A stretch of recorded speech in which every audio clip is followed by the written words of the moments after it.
MGN. We don't play games with your YouTube gaming career.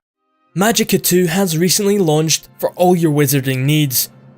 The next chapter of Magicka has players ascend from the ruins of Alderheim to experience a Midgard almost wiped free of wizards after the Wizard Wars. The players must team up once again with their guide Vlad to get their hands on a very important girl. My name is Stally111 and today I'll be taking a little look into Magicka 2. I won't spoil anything, however, it's not a story designed to immerse you, but rather to act as a crutch for the bombardment of jokes squeezed in around every corner. This is not a bad thing necessarily.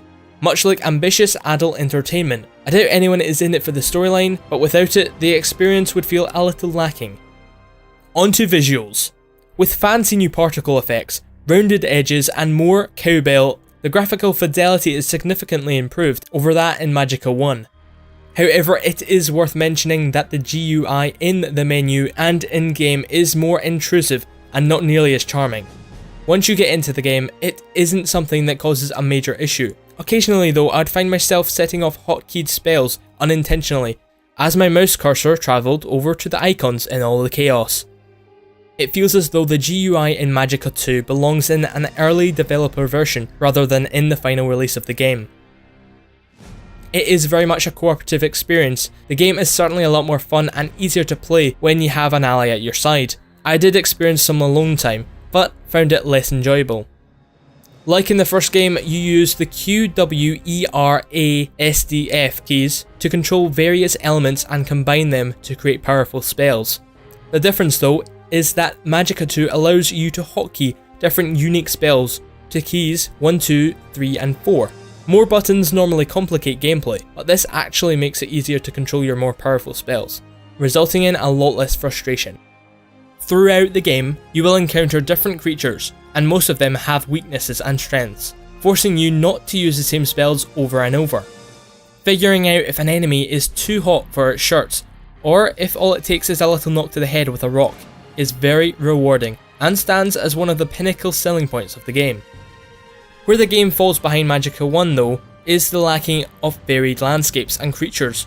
Sure, there is variation, but it felt like I was fighting the same monsters over and over, more so than in the first game.